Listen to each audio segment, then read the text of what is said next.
Oh, hi, everybody. I'm live here and I'm live on TikTok.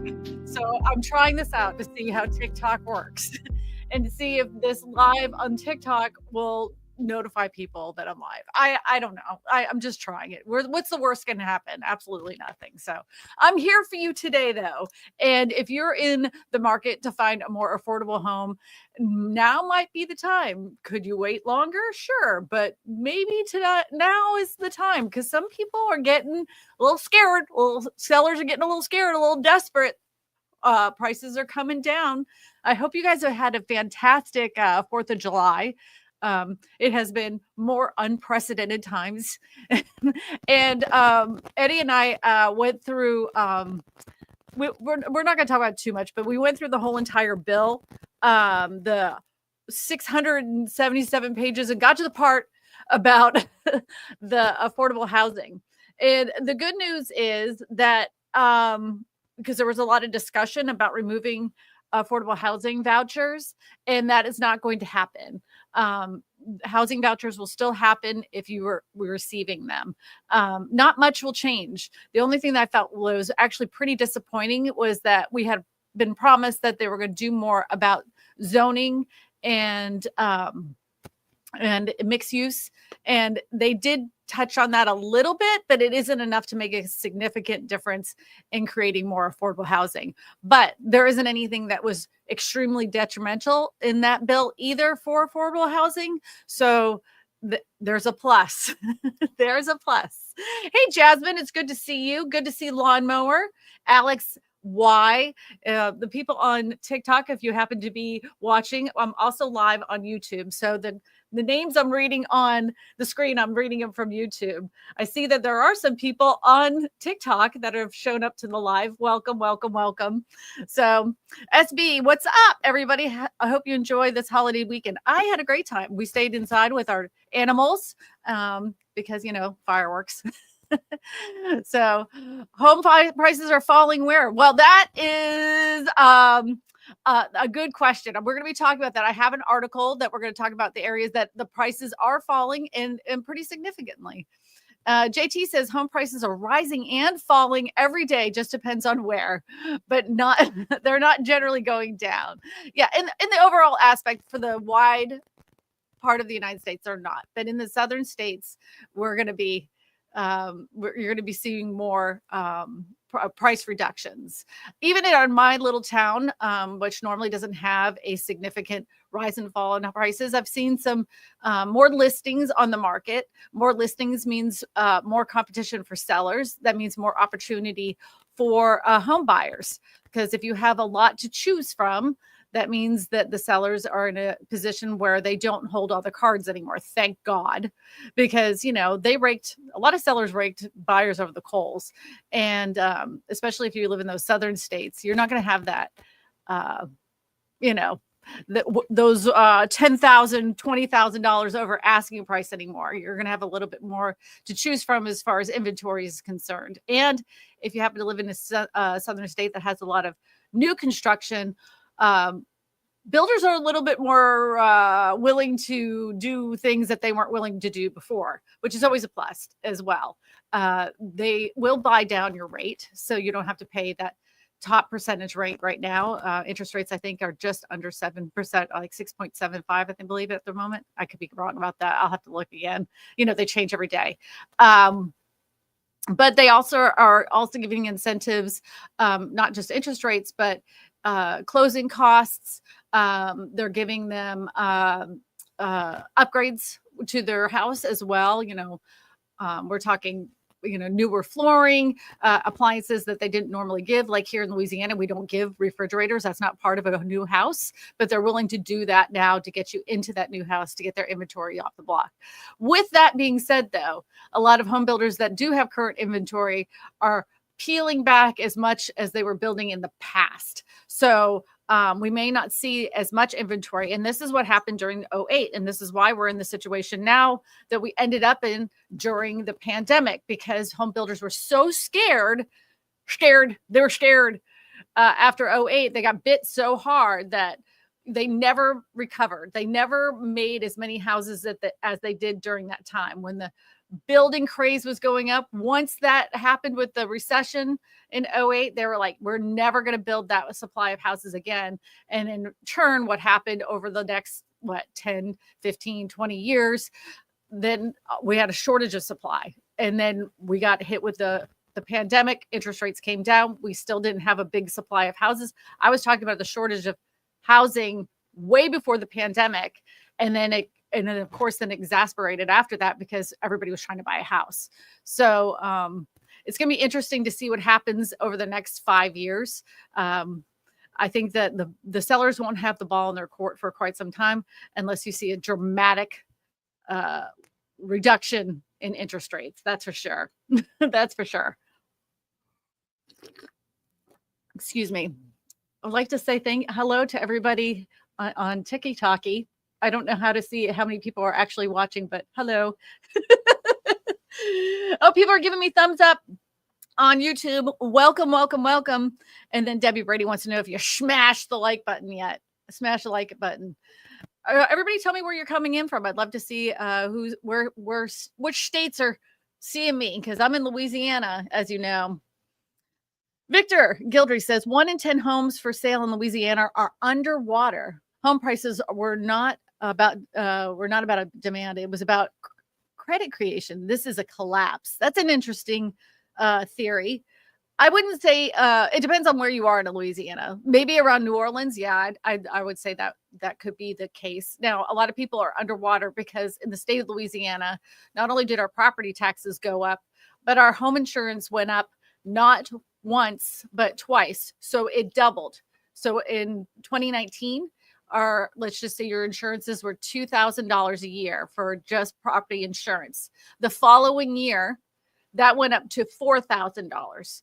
And the year after that, it didn't go up $6,000, it went up $7,000 plus. So in a very short period of time, to have your home insurance go up that much is a lot more than a lot of people can handle, because people are payment sensitive. They know how much they can pay per month on their monthly note. That's, that their monthly payment for their house. So when you go from something that you were only paying $2,000 a year to something that is $7,000 a year, that monthly note payment goes up too high for someone that is note sensitive. So that's what made a lot of people, especially in those coastal areas, even in the area I live in Baton Rouge. I'm nowhere near the coast. I mean, nowhere near. And my homeowner's insurance went up that high. And I can see why a lot of people would be underwater because of it. Golden Eagle says, if you're buying laying down south, how do you know that you're not buying land that is in a danger zone, like a flood zone? Good question. So all land all across the country, you can always have a flood elevation certificate. You can ask the seller to provide that. If the seller's unwilling to provide that, you can have it written in your contract, your purchase agreement, or your purchase offer that A, either the seller is going to pay to have one done, or B, you will pay to have it done. But if it comes back that it's in an elevation that you can't afford the flood insurance, or you thought it was not in a flood zone and it happens to be a flood zone, you get all your deposit back and you don't have to buy the piece of property. Very simple. Charlton says, question: How can insurance casualty home company issue fair priced policies when the info from NOAA weather for storms is incorrect? That is a very good question. It will be interesting to see what happens. You know, Charlton, you've been on these live streams for years now. We talked about the impact of weather and why homeowners insurance had gone up so incredibly high. Whether you agree that there's a problem with climate change or not, that's what insurance companies are using to figure out how to estimate how much your homeowners insurance and replacement costs is going to be. If you have if you're in a danger area, but you can't now predict storms, it's very possible. I'm not saying this is the case, but it is very possible insurance companies, since we're flying by the seat of our pants on what's going to happen with storms, that they could raise those insurance prices even higher, because they're unaware of what's going to actually happen or when a storm's going to be coming. And a little tidbit of information, if you guys don't know this, if there is a storm in the Gulf you were about to close. So say you were going to close on Monday. On Sunday, a storm comes into the Gulf. You can't close on Monday. You cannot close. Anytime there is a storm in the Gulf, the title companies here in Louisiana, and I believe anywhere along that coastline, from Florida all the way around, they will not close you until that storm has passed, because they don't know if the house will be destroyed. They can't close on something. The banks won't allow it to happen. So just interesting little tidbit, not that you care, but I just thought I'd put it out there. Let me take a little sippy sip of tea.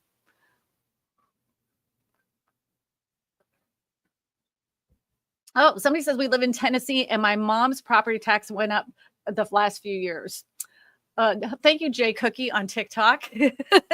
My property tax went up as well. I was used to paying a certain amount. I pay my property taxes at the end of the year. So because I don't trust the banks to hold my escrows. And most banks, when you go to purchase your house or after you have put at least 20% down, you don't have to have an escrow. And that's what I did. That's what I did. Nope. Kristina said no. Don't forget next week, we do have 3 calls that came in this week. If you want to leave a message for me that we can listen to your call next week, you can call 888-255-0197. That's 888-255-0197. That's right. MH08 says the usual secret location. Yeah. Callie. OH. This is the places where people are coming in from. We got Texas, we got Connecticut, we got Oregon, we got Seattle, Washington, we got New York City here. My brother just moved from New York City to Pittsburgh. Yep. Wyoming, Oregon. We got people from Oregon and Connecticut, Texas. All my exes live in Texas. Southeast Michigan. I've never been to Michigan. I need to go. I've been to Texas plenty of times. Yep. Jay Cookie says it's in the last 6 years that their property taxes went up twice. Charlton says highway. Hold on, Eddie. Go back to Charlton. I got to read him some message. Highway to the flood zone, danger zone. So you want me to sing it like that? Highway to the flood zone. I live in the whole state of Louisiana. I don't know if you know this. The bottom 30% of it, like if you just draw a line, we're all underwater. We're all in a flood zone. Even if you're in flood zone X, there's still risks of you being flooded. If you live in Louisiana and you happen to live in the bottom half of Louisiana, whether they tell you need flood insurance or not, just get the flood insurance. Just get it.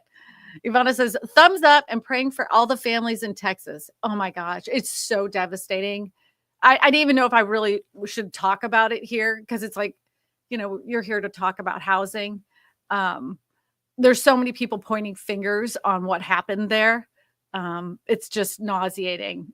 I feel so bad for those kids and how scared they could have possibly been, and those parents and what they're dealing with. I can't even imagine. Leaving your kids anywhere is scary, and then for something like this to happen is just devastating. Letha says hurricanes do so much damage inland. It doesn't matter if you live in the Gulf of Mexico state or insurance. It's going to make you pay for that. Yeah. So I live outside of Baton Rouge, and we've had our fair share of hurricanes here. We had a hurricane when we first moved here called Gustav, and we had no electricity for 14 days. So we didn't get in my little neighborhood, we didn't get much damage because there's no trees. It was a brand new neighborhood. But 14 days, school had just started too, by the way. So they were only in school for 5 days. And then they were out for 2 weeks because there was no electricity to schools. It was the most miserable experience to live through. It was like it's August. It's like 104 degrees outside. I had 2 little kids. 10 out of 10 do not recommend. Do not recommend. It was awful. Getting water, getting food, anything like that I told Eddie every day he was out hunting, like just to get fresh water. It was awful. But yeah, I mean, I understand why the insurance companies do charge, even if you are inland. But I mean, the likelihood of total devastation from a hurricane inland, as far as I am, is pretty slim. The likelihood would be more from like a tornado, but I guess that would be caused from the hurricane. So I don't know how insurance companies work it.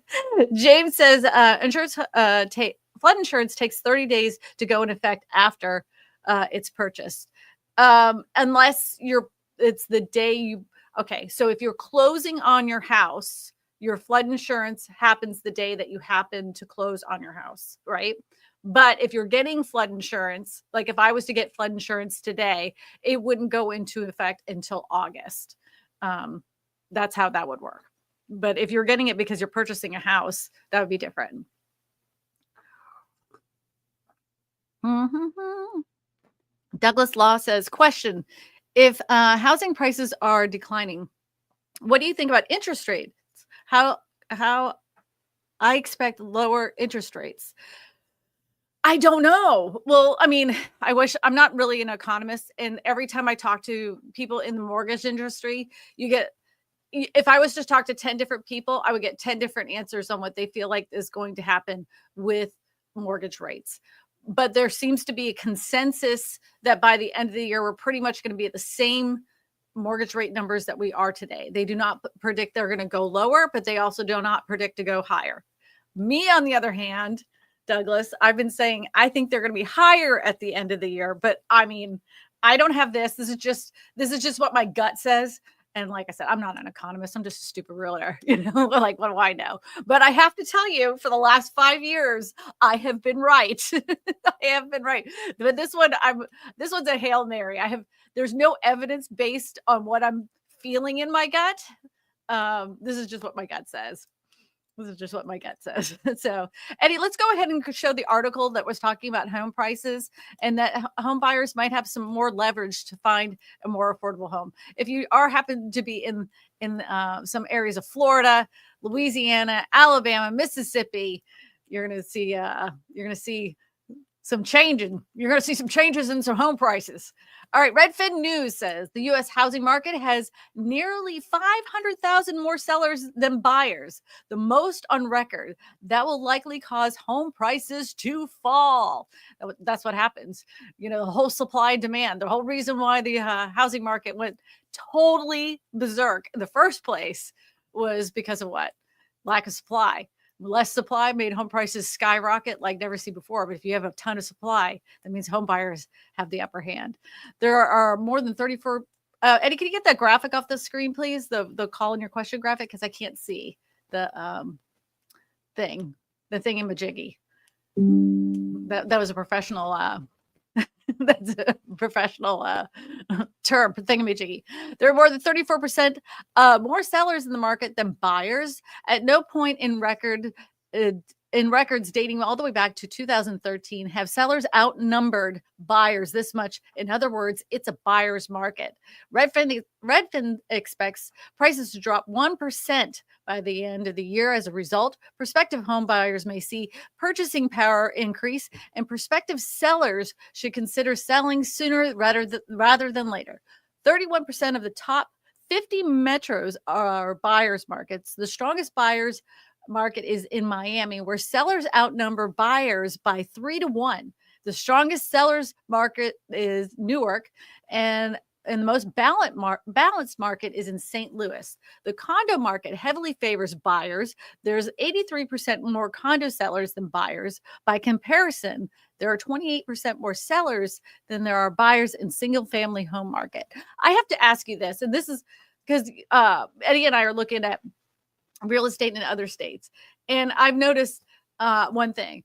Would you even think about buying a condo with all the stuff that's happened in Florida in the last several years with condo associations? They're no different than HOAs, maybe even worse, in my opinion.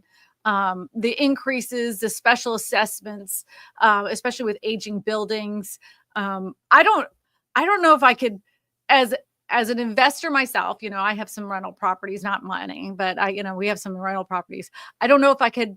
I don't mind paying an HOA fee, but I don't really like paying those special assessments, because they hold off for as long as they can to keep those rates so low. And then all of a sudden you get whacked with like a $20,000 or $30,000 special assessment, and you have to pay it, or they'll foreclose on you. I don't know. I don't know if I could do a condo. There is an estimated 1.9 million sellers in the United States housing market and an estimated 1.5 million home buyers. That isn't that off. In other words, there are 33.7% more sellers than buyers, or 490,000 more to be exact. At no point in records dating back to 2013 have sellers outnumbered buyers by this large of a number percentage a year ago. Sellers outnumbered buyers by 6.5% 2 years ago. Buyers outnumbered sellers. So if you look at the graph, I wish I could show you the graph over here. Yeah, I can't show you the graph over here, but the buyers are in the dumps. Buyers have pretty much dipped out since the end of the beginning of 2023. They started saying, no, we're not going to buy. And then all the way through 2025. But I mean, let's just be honest. We always talk about unprecedented times because, every day you wake up is always a, what do they call it? Like all I do is Eddie and I read the headlines. Like, how bad do we want to make ourselves angry? But we haven't seen a frenzy of home buying or selling like we did in 2020, 2021, 2022, and all the way through 2023. It was crazy. Now, I'm not saying there are still some markets that are just still as wild as ever. Anything out in the Northeast, Massachusetts, Connecticut, even Vermont, New Jersey, they're still seeing like ridiculous amount of activity. But as you get past the Rust Belt into the Sun Belt, you're seeing a lot more supply of homes. So, I mean, when you start seeing some of these headlines, it has a lot to do with the health of the whole entire nation as a whole. And, papers need to sell. People need to click on them. So they create these headlines so everybody reads them. And, they've been predicting the housing crash for how many years now? I mean, there is one guy on here that's been saying the housing market's crashing since 2020. Here we are, 2025. No specific crash yet, but people click on that crap. They click on it. There haven't been this many home sellers since 2020. There haven't been this few buyers at this point since 2013. In April 2020, when the onset of the coronavirus, they spelled out coronavirus pandemic, brought the housing market to a halt. In the most recent data point in the analysis in 2025, the estimated number of sellers in the market is simply outnumbering the active listings in the MLS. To estimate the number of buyers, we created a model using that data, pending sales, and the typical time frame of buyers' first tour to their purchase. Scroll down for the full methodology and data on 50 most populous U.S. metropolitan areas. All right, let's look at the data, Eddie. Let's look. Scroll down. Scroll down. Where's the graph? I don't see the graph. Oh, here we go. Prices tend to shift after buyer balance shift. I'm going to say this. So Eddie and I, like I told you, have been looking in other states to buy some because we're selling our rentals here in Louisiana, and we're looking in a few other states. And some of the areas, even I would say the most expensive homes, I'm seeing price reductions, which was surprising. I saw a house that was originally listed at $150,000, and they took off $10,000. And I was like, either A, there's something wrong with the house. B, it was overpriced to begin with. C, it's in a really crummy area. Or D, there's no home buyers that are interested. And at that price point, to me, that's like, why is nobody buying it for that price point. It makes you scratch your head, right? Especially in an area that's it's near a school, like a college town. So I was like, makes me scratch my head. Now it was built in like 1927 or something like that, so it could have a lot of like more issues when you pull back the curtain, but it didn't look bad. I'm just going by what was on pictures because I'm always looking on the old internet. All righty. If you guys have any questions, please put them in the chat. Do you think that I told you guys, if you look back at the other live streams, I said spring was going to be dead and summer was even going to be more dead. And sure enough, here we are in July. You're seeing more and more listings that hit the market. More and more sellers are not getting the prices that they thought they were going to get. And I think we're going to have another Deadsville as we head into the fall, especially if interest rates continue to be where they're at. There's no incentive for home buyers. And with all the economic uncertainty in the first place, why would you jump into a house? And if you're seeing home prices, even if they're stalled, they still have the feeling of, well, I can still wait. At least there'll be more opportunity for me to find the house that I really want and not have to settle for something I don't. And then home sellers aren't as desperate as they used to be too. So you can see, especially in areas that even if there wasn't a bunch of sales, a lot of home sellers are like, well, I already have a 3% mortgage rate. Even if I don't sell, I'm not destitute or desperate to sell my house. I'll wait until next year or when the market is a little bit more active. So I don't think that's going to turn around and turn it into a huge sell-off of people's assets unless there's some other economic disaster that will allow for that to happen. You guys remember when Ryan LaRussa was on here, he said that the equity position that home sellers are in today is the best that it's ever been in history, meaning that they owe a hell of a lot less on their mortgage than what the house is currently valued at. So even if they were to take a $20,000, $30,000, $40,000 hit on the price or sale of their house, that doesn't mean it's a short sale. It doesn't even mean that they've lost money. It just means that they didn't get as much as they could have at the height of the market, and they're still selling it at somewhat of a profit. So it's not that layer of desperation like we saw in 2008. People were buying houses just to buy houses, and they were doing it at their max credit.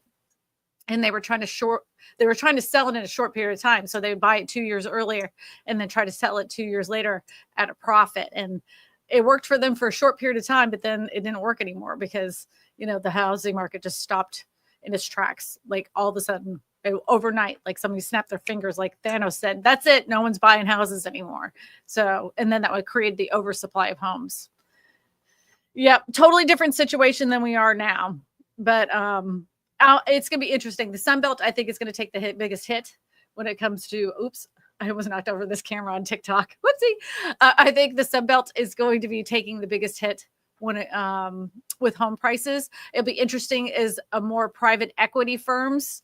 Oh, that is one thing that was in that big, beautiful bill, by the way. Private equity firms are going to have an easier time getting into building housing. That was the only thing that changed on that bill for affordable housing. But it wasn't necessarily that big of a negative, even though you know how much I hate private equity. But it'll be interesting to see if private equity starts dumping some of their supply of houses. I know they have in Florida. Some of them have. It will be wild. And I know that I don't know if do you guys know who Invitation Homes is? I saw, speaking of TikTok, I saw a TikTok from somebody who was trying to pay their rent to Invitation Homes. They actually had their check in their hand. And then the people were saying, you're going to have to move out of this house. And she's like, why? They're like, because you haven't paid your rent. She goes, I have a list right here. I've paid on time every single time. Here's my rent check. They're like, take it back and you're evicted. And she's like, no, I'm not taking it back. I'm taking you to court. Apparently, when I was going through the comments, that's very common for some reason, which is weird to me. So I don't know. If you have an experience with Invitation Homes, I would love to interview you. Please let me know. I would love to interview you. Rick Smith says to say there will be a housing crash in the future is foolish. I didn't say it. I didn't say there was going to be a housing crash. There could be very much in some markets could see a housing correction, and that is, there's no doubt in my mind. And for anybody to think that home prices were going to be sustainable at this height for an extended period of time and continue to go up to the moon is ridiculous. It's absolutely ridiculous. It was like when the median home price in your little small town outside of Baton Rouge, Louisiana, ended up being $400,000, but the median income for a family of four here in Baton Rouge is way less than 100,000. That's not sustainable for a local market. So the fact that some of these areas are going to see an adjustment, all it's going to do is adjust for what it should have been in the first place, where it would never should have been that high in the first place to begin with. They had a shortage of supply, an influx of buyers. It made home prices increase, and then it's going to get back to normal, which is a positive. It's not a negative. It's a positive for people that bought in 2019, 2020. They're going to be sitting on a huge equity position. The people that did end up buying during the pandemic, I mean, they may feel like, oh my gosh, what if I lose some of my equity? Well, you're really not going to, because you're not selling anytime soon. Not only that, you're probably sitting on a 2 or 3% mortgage interest rate. Like, a lot of this is just, whenever you read headlines, it's meant to evoke an emotion. Even in 2008, when home prices were the worst, I lived in Orlando at that time, and at one point houses were going up $20,000, $30,000 every single week, and it was absolutely crazy. Our little house that we bought for $135,000, all of a sudden overnight, over a summer, was worth almost $350,000, which is absolutely stupid. At the highest point, and it was just a little 1,500 square foot brick house. At the highest point, it was at 389,000. And we lived in a zero lot line neighborhood, you know. I turned to my husband, I'm like, there's no way this house is worth that much. How can people afford this? This is supposed to be like, you know, first time home buyer neighborhood. How can people afford this? And he was like, oh, well, it will all balance out. And it did. Sure enough, a month later, you start seeing more houses hit the market. And then my house that was 389, then went down to 379, then 369, and it went down tumbled just as fast as it went up. It didn't go all the way down to 135,000. I know we ended up selling it for, I think it was like 235, but it never should have hit 389 in the first place. The income in that area could not support those home prices. It was nuts. It was nuts. Christopher John says, it looks like it's like senior and disability housing is first. My sustainable community might help. Where is your sustainable community? Ray says, why are millennials and Gen Z complaining about that boomers had it easy buying their homes? Don't they realize we had a super high inflation of 18% during Jimmy Carter's presidency? Yes. Okay. So here's the thing. And I do these polls all the time. What does it matter to a home buyer, right? It comes down to how much is that payment going to be, right? How much is that payment going to be? Yes, it was 18%, but their house payment also didn't cut into 42% of their income, right? So if the house was at 18% or 15% or 16%, the home overall price wasn't so much where they couldn't afford their monthly note with the taxes and the insurance. Today, on average, the average person buying a house today or even renting an apartment, it's estimated that 42% of their take-home income is just being used just to live in four walls and have a roof over their head. That's why they complain. They're also complaining on the fact that a minimum wage job used to be able to afford just to at least survive. Anything that you worked extra from a minimum wage job, that would be considered extra. If you worked 2 jobs, you would have a lot more disposable income. Today, in order for people to survive, they have to work 1, 2, or 3 jobs just to survive for their family. It used to be when I was younger, a lot of moms stayed home with their kids because the husband made enough money I mean, don't get me wrong, people were still, stretching pennies, but it was possible for one family member to work and have enough money for the whole entire family to survive. That is not the case anymore. It used to be that childcare was affordable, and it's not the case now. That's why they complain that the safety nets that were available to my parents and boomers is not there for younger generations today. Even scholarships and stuff, like things that I was able to afford isn't there for my kids to be able to afford. And so I can understand why they're a little bitter and they're a little pissed off and they want to have their share of the pie too, without having the ladder pulled up behind them. I get it. I understand it. Homeownership doesn't make sense. It depends on your aspect of homeownership. I think it does make sense. I think what doesn't make sense is paying rent for the next 30 to 40 years, have nothing that you have an equity position in, and all you've done is paid somebody else's mortgage for the last 40 years. To have a piece of real estate, whether that's a piece of land, whether that is rental communities. I know one guy, by the way, that bought a house and never lived in it. He rented it out for 30 years. That's what he did. He rented that house out for 30 years. So someone else paid his mortgage for 30 years. And then when he was ready to retire, he had actually a couple rental properties, and that helped fund his retirement. There's many reasons why you should own a home. And I know that you've heard from a lot of these people that want you to buy their get rich quick schemes. Don't invest, don't put your 20% down for a mortgage. Invest in my company. I'll make you twice as much money. I get it. There is a sense of security that you have when you have a piece of real estate that you own. And you can borrow against that. There's plenty of times throughout history that people have used their equity that they have in their house to help fund their children's colleges. There's some kind of emergency that happens in your life and you're like, crap, what am I going to do? I don't have the money for that.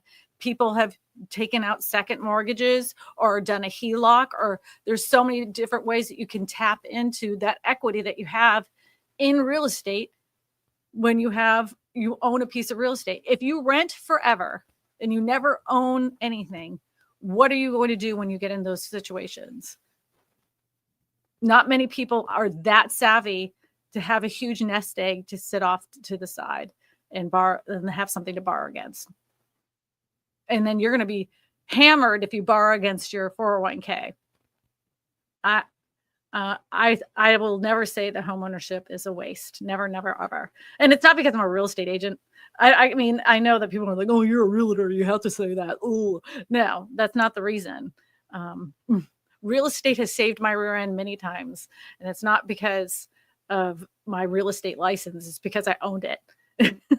And financially, it saved us. We got in pretty desperate situations after 2008. I wasn't selling crap. And thank God we had that equity position in our mortgage that we were able to borrow against. So we didn't drown. It's good to have. All right. Most millennials and Gen Z have no idea how higher interest rates were back then or how affordable homes were back then. Yeah, they don't, but they see what they see things and they're like, wow, it would have been so nice. I would have paid 18% to get a house for $10,000 because it would have only been this much of my income.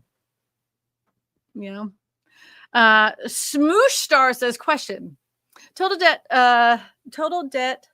per person, not including mortgage comparison, credit card, auto, in 2008 was 2.71 trillion. In 2025, it was 3.59 trillion.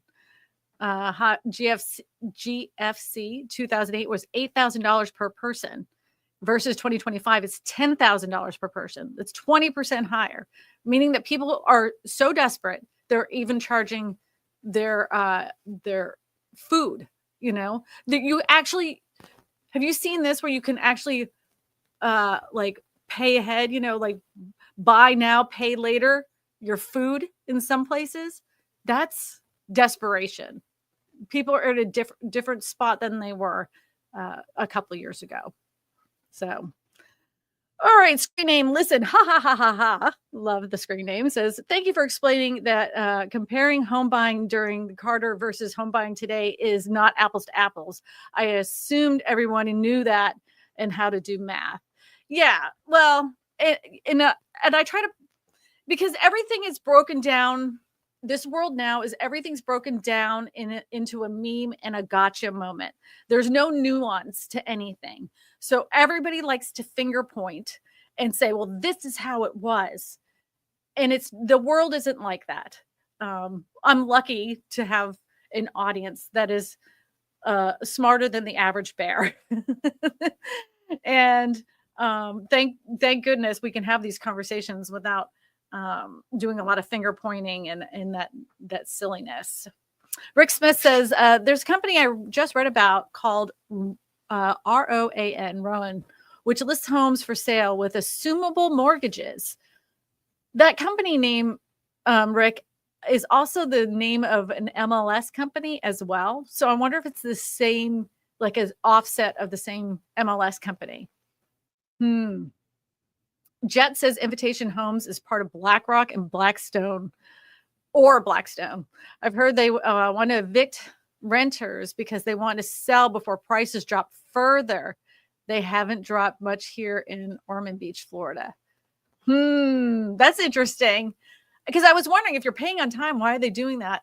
Then, like, from when I was reading the comments, they're getting all these letters in the mail and getting in trouble for ridiculous things. And everybody's like, oh, this has to be Invitation Homes. Is this Invitation Homes? Oh, yeah, my sister just went through this with Invitation Homes and sued them and won. Like, what the hell?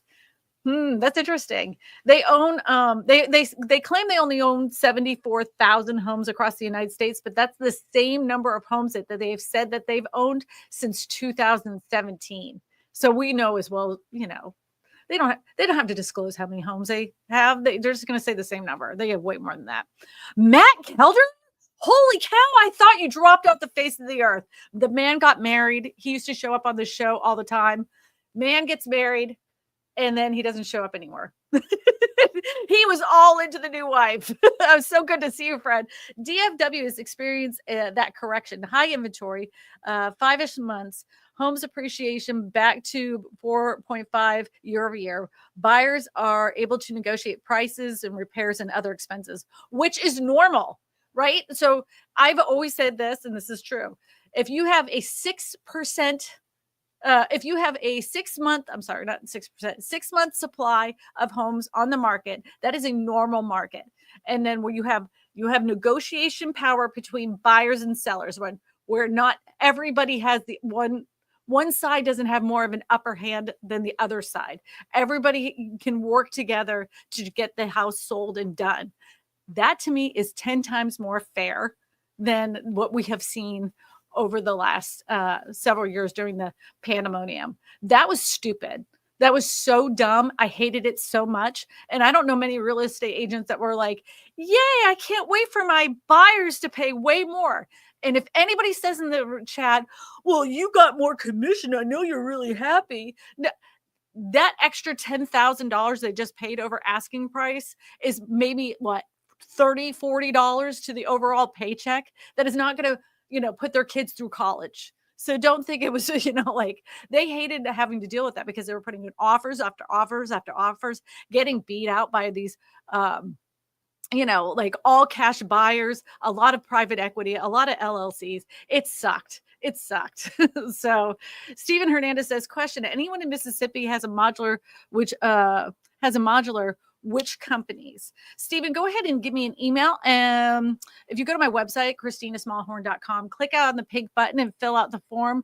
And I'll talk to you about modular home companies here in our area that will help you there in Mississippi as well. We'll talk, Steven. You and I will talk. Eddie, we did have some phone calls that came in. If you guys ever want to call in, you can hear your question being asked on the message. You just leave a message on the 888-255-0197. You leave a message on that phone line. You'll hear my voice. It's an AI Kristina. She's kind of rude. She tries to cut you off. I'm sorry. I designed her, but she's not really, she isn't me. She's very rude. Can you slow that down again? Say that number again. 888-255-0197. Slower. 888-255-0197. That's 888-255-0197. Is that good, Eddie? Much better. Thank you. All right. Good job. Eddie's moderating me. Someone's got to. We'll go to our first question. Well, got put a call on the screen, babe.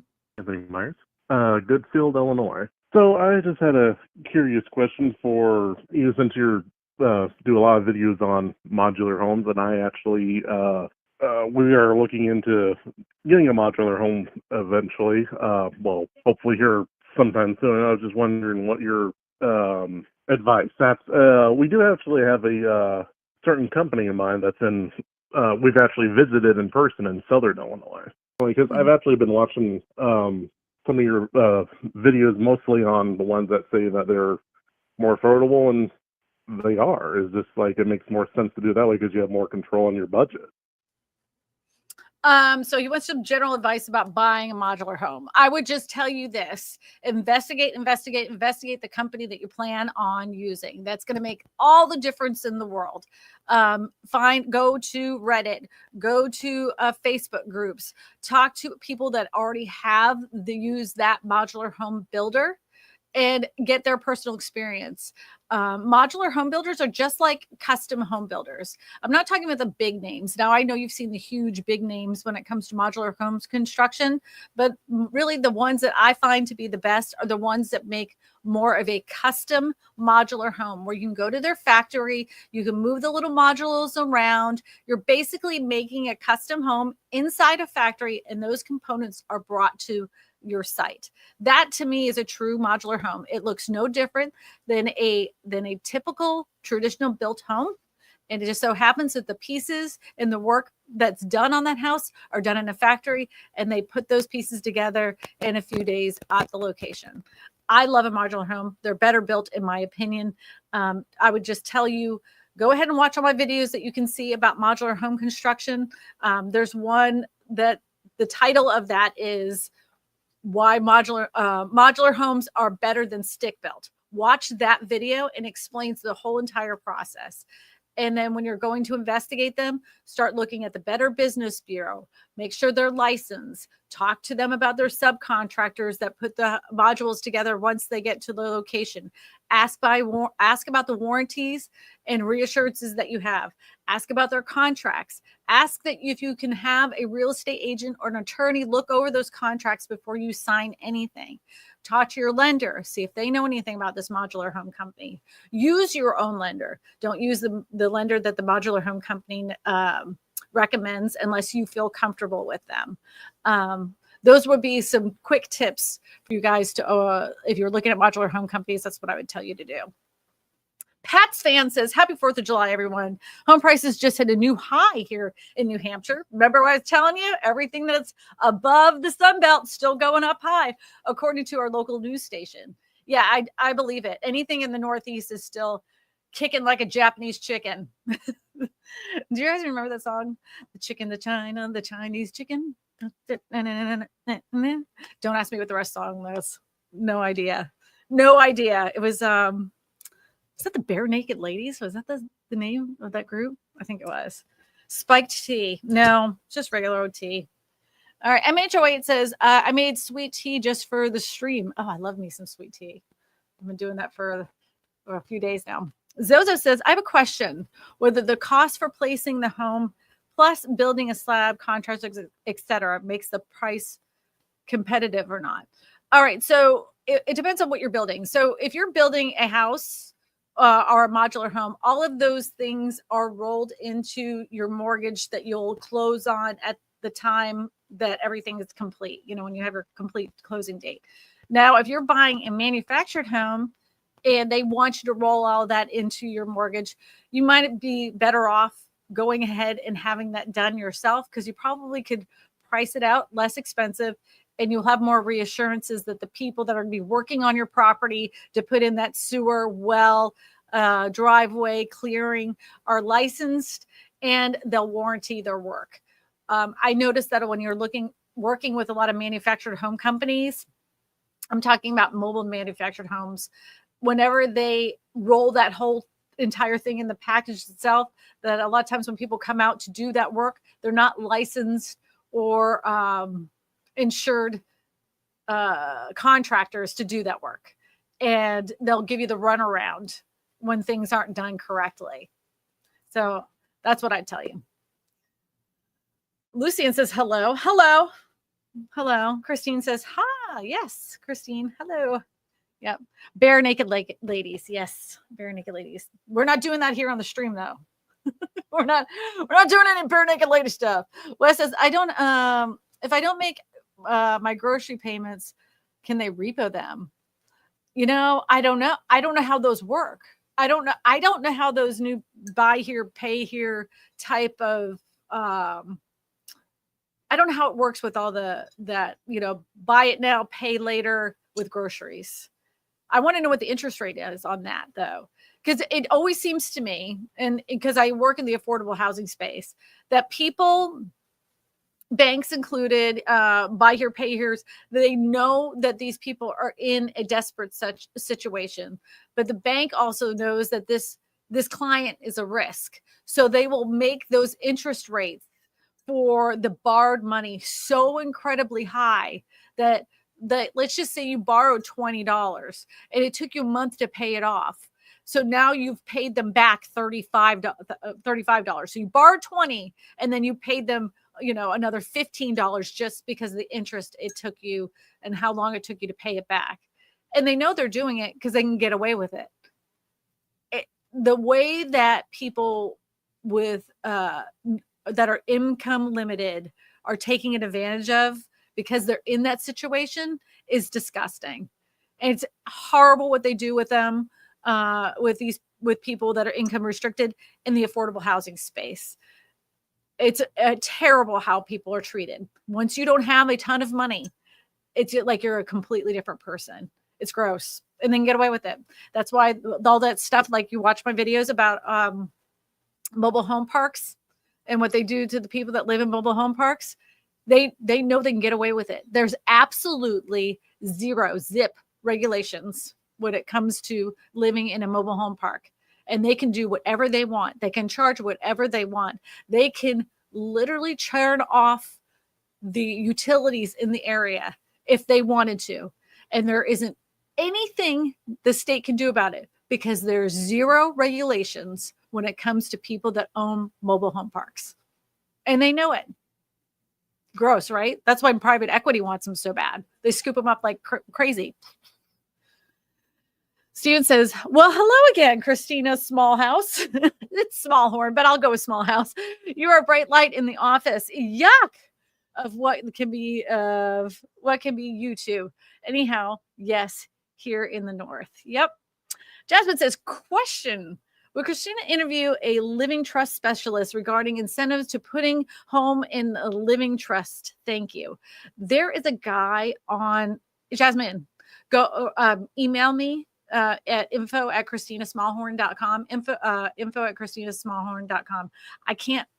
I'm really bad at spelling, but I have somebody here in the state of Louisiana. He actually has a YouTube channel all about living trusts, all about inheritance. Super nice guy. I think his last name is Robichaud. Don't ask me to spell that. I cannot spell that. Smoosh Star says, question. Can you talk about how the 42.7 million current student loans and 6 million that are currently delinquent might affect the housing market, if any? That would be a crystal ball prediction. But there is a misunderstanding that a lot of people, especially I'm not saying all boomers, but people that are in the boomer generation and above, they have this idea that millennials are still children in college, but they don't realize that these people are like in their 40s and have kids of their own right now. I was seeing somebody like, once these millennials realize that they got bills to pay and they got to get off their mom and dad's cell phone bill. I'm like, dude, how old do you think millennials are? Like, they're not children anymore. They have mortgages at this point. It'll be interesting to see what happens, because I find that recent generations are more willing. They're not afraid anymore. So if, let's just say, a bunch of people go delinquent on their education, and people don't value, and companies don't value those educations, those pieces of paper anymore either. What if you worked for a company and you've been working as a millennial now for the last several years, paying off that student loan debt? You graduated from University of Georgia, you have a teaching degree. What happens when they say, we're going to go ahead and take away your degree now? You no longer graduated from the University of Georgia. Do you think that that company that you've been working with for the last 20 years cares that you no longer have the piece of paper that says you don't have the degree anymore? I don't see that happening. They can't, like, what are they going to do? Repo your degree? Now, they can garnish your wages, and it depends on how that loan structure is set up. It will depend on how that's set up in order for to see how it would all play out. Some people just don't have the money. They were never able to get the job that they went to college for. They never earned the income that they were promised when they decided to take out those loans in the first place. To me, college loans were another form of predatory lending practices. If you guys do not remember, before college loans became the thing, before that, it was credit card institutions, and they made a bill that Visa, Discover, American Express could no longer sit at the front of universities and get people to get on into credit card debt. Because I don't know how many people I heard, like, my sister was a little bit older than me, but like, she had like tens of thousands of credit card debt, because you can't give a young person a credit card and say, here, we're going to give you a $30,000 credit limit. Spend whatever you want. This is all you're going to have to pay, because kids are stupid. I mean, I was stupid at that age. Well, they stopped kids from being able to have these credit cards and have that credit card debt. In comes the, don't worry if you can't afford college, we'll take care of you people, because they couldn't get you on the credit cards. They're going to find another way. Then all of a sudden you saw an uptick of more people getting in this way over their head just to get a college degree because you were promised by these banks. Insanity, They'll find one way.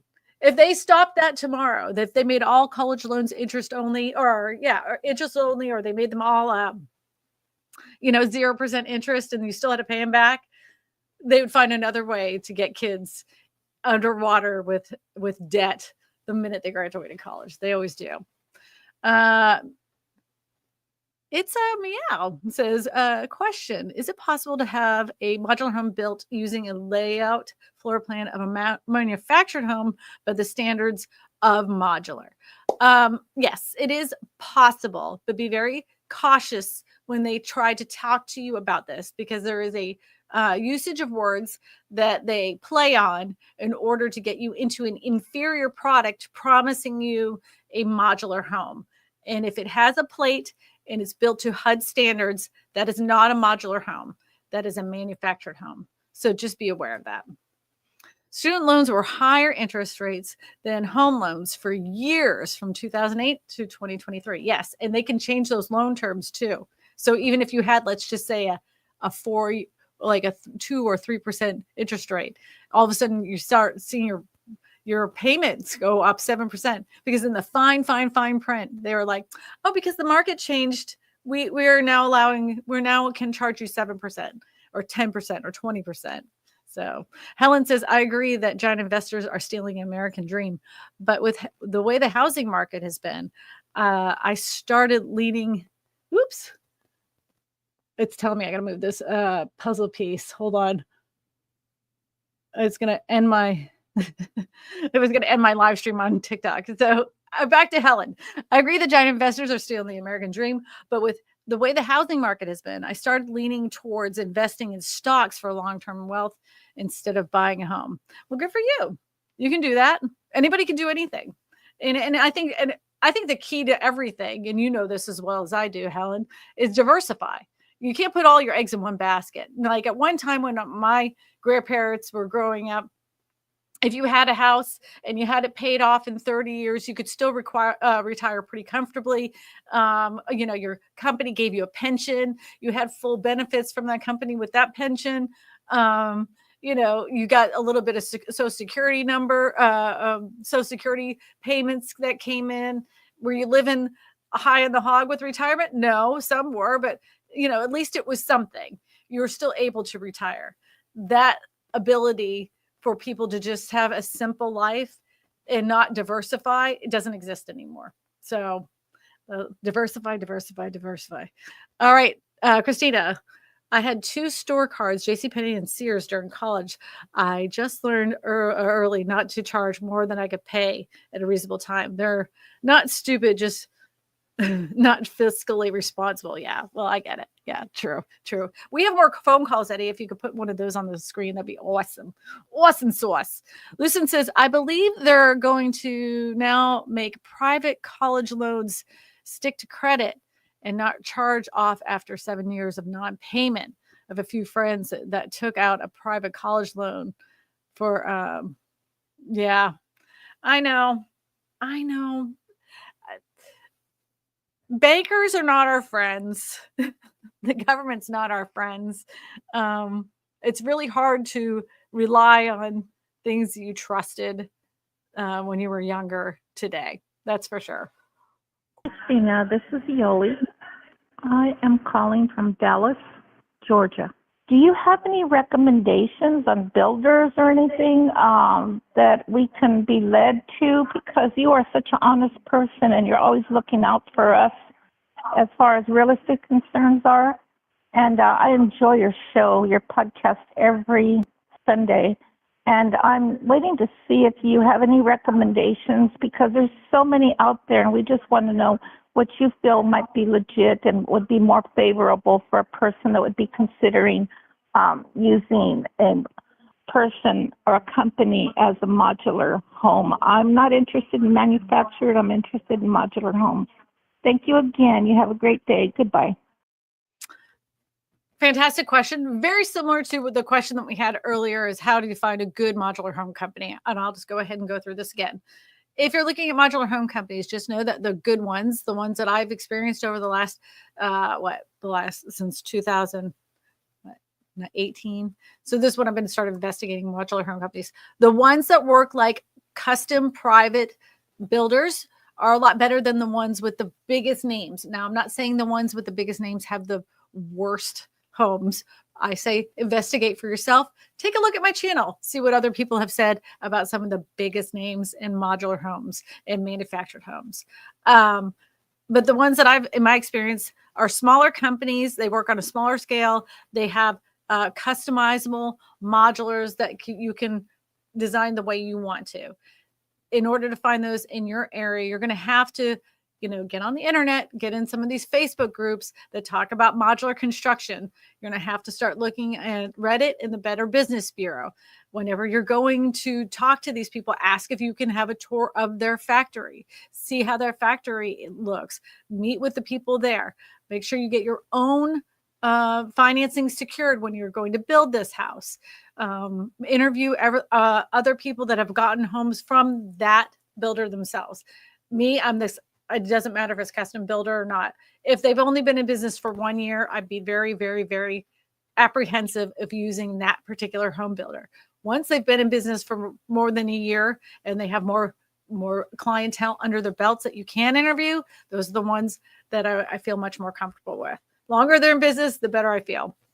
So we've got a comment over on TikTok. It says, Ray says, I think you interviewed my husband, Vinny, in Brewster. He says, hello, Westchester Modular.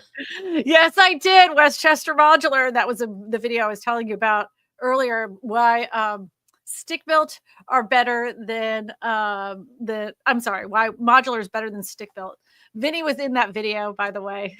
And I use a lot of B-roll from that specific company. Now, Westchester Modular actually happens to be one of the companies that I do highly recommend if you happen to be in the Northeast area. I visited their factory myself. I walked it.